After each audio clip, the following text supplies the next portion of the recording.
We grew up interacting with the physical objects around us, and there are enormous number of them that we every day use. Unlike our most computing devices, these objects are much more fun to use with. When you talk about objects, one another thing automatically comes attached to that thing, and that is gestures, how we manipulate these objects, how we use this object in everyday life. We use gestures not only to interact with these objects, but we also use to interact with each other. Like gesture of namaste, maybe to respect someone, or maybe in India, I don't need to teach a kid that this means 4 run in cricket. It comes as a part of our everyday learning. So I'm very interested from beginning that how can our knowledge about everyday objects and the gestures and how we use this object can be leveraged to our interaction with the digital world. Rather than using a keyboard and mouse, why can I not use my computer in the same way that I interact in the physical world? So I started this exploration around 8 years back, and it literally started with a mouse on my desk. Rather than using that for computer, I actually opened it. And most of you might be aware that in those days, the mouse used to come with a ball inside, and there are 2 rollers that actually guides the computer that where the ball is moving, and accordingly where the mouse is moving. So I was interested in these 2 rollers. And I actually wanted more, so I borrowed another mouse from a friend, never returned him, and I have now 4 rollers. What interestingly I did with these rollers is basically, I took them off from these mouses and then put in a one line. It had some strings and pulleys and some spring. And what I got is basically a gesture interface device that actually acts as a motion sensing device made out of $2. So here, whatever movement I do in my physical world is actually replicated inside the digital world just using this small device that I made around 8 years back in 2000. Because I was interested in integrating these 2 worlds, I thought of sticky notes. I thought, why can I not connect the normal interface of physical sticky note to our digital world? A message written on a sticky note with my mom on a paper can come to an SMS, or maybe a meeting reminder automatically syncs with my digital calendar. And a to-do list automatically syncs with you. But you can also search in the digital world, or maybe you can write a query saying, what is Dr. Smith's address? And this small system actually prints out. So it actually acts as a paper input-output system, just made out of paper.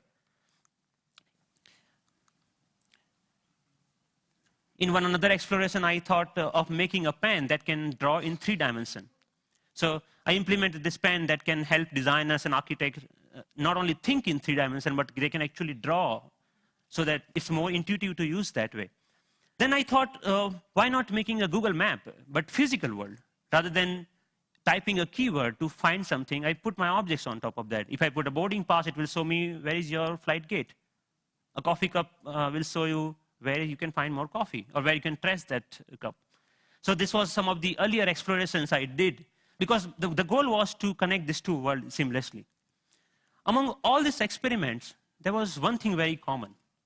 I was trying to bring a part of the physical world to the digital world. I was taking some part of the objects or anything intuitiveness of the real life and bringing them to digital world. Because the goal was to make our computing interfaces more intuitive. But then I realized that we humans actually are not interested in computing. What we are interested is in information. We want to know about things. We want to know about dynamic things going around. So I thought about last year, in the beginning of the last year, I started thinking that why can I not take this approach in reverse way? Maybe how about I take my digital world and paint the physical world with that digital information? Because pixels are actually right now confined in these rectangular devices that fits in our pocket. Why can I not remove this confine and take that to my everyday objects, everyday life, so that I don't need to learn the new language for interacting with those pixels? So in order to realize this dream, actually I thought of putting a big size projector on my head. I think that's why it's called head-mounted projector, isn't it? I took it very literally and took my bike helmet, put a little bit cut over there so that project actually fits nicely. So now what I can do, I can augment the world around me with this digital information. But later I realized that I actually wanted to interact with those digital pixel also. So I put a small camera over there that acts as a digital eye. Later, we moved to a much better or consumer-oriented pendant version of that many of you are now knowing as Sixth Sense device. But the most interesting thing about this particular technology is that you can carry your digital world with you wherever you go with you. You can start using any surface, any wall around you as an interface.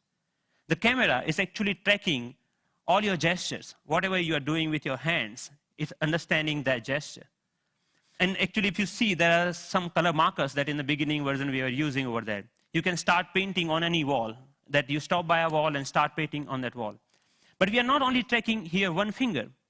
We are giving you the freedom of using both of hands. So you actually can use both of your hands to zoom into or zoom out a map just by pinching operation over here. The camera is actually doing getting all the images, it's doing the age recognition and also the color recognitions, and so many small algorithms are going inside. So technically it's a little bit so complex, but it gives you an output which is more intuitive to use in some sense. But I'm more excited that you can actually take it outside. Rather than getting your camera out of your pocket, you can just do the gesture of taking a photo, and it takes photo for you, right? Thank you. And later, I can find a wall, anywhere a wall, and start browsing these photos. Or maybe, OK, I want to modify this photo a little bit and send it as an email to a friend.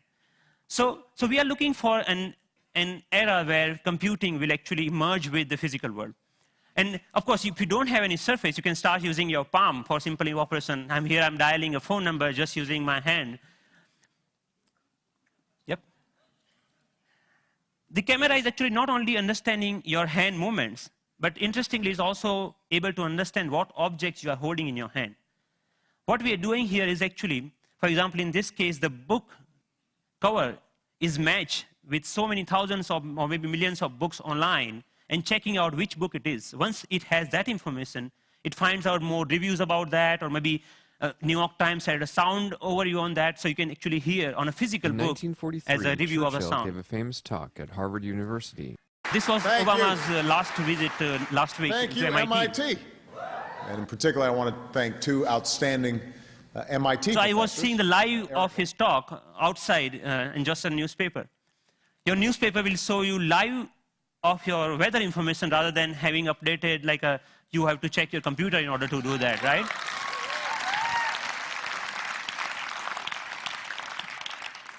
When I'm going back, I can just use my boarding pass and to check, oh, my flight has been how much delayed. Because at that particular time, I'm not feeling of opening my iPhone and checking out a particular icon. And I think this technology will not only change the way, yes, it will change the way we interact with people also, not only the physical world. The fun part is I'm going to Boston Metro and playing Pong game inside the train on the ground, right? And I think the imagination is the only limit of what you can think of when this kind of technology merging with the real life. But many of you argue, actually, that all of our work is not only about physical objects. We actually do lots of accounting and paper editing and all those kind of things. What about that? And many of you are actually excited about the next generation tablet computers to come out in the market. So rather than waiting for that, I actually made my own, and just using a piece of paper. So what here I did is remove the camera. All the cameras, webcam, have a microphone inside that camera. I removed that microphone from that, and just pinch that, just make a clip out of that microphone, and clip that to a piece of paper, any paper that you found around. So now the sound of the touch is exactly getting me when exactly I'm touching the paper. But the camera is actually tracking where my fingers are moving. You can, of course, watch movies. Good afternoon. My name is Russell, and I am a wilderness explorer in Tribe 54. And you can, of course, play games. Here, the camera is actually understanding how you're holding the paper and playing the car racing game.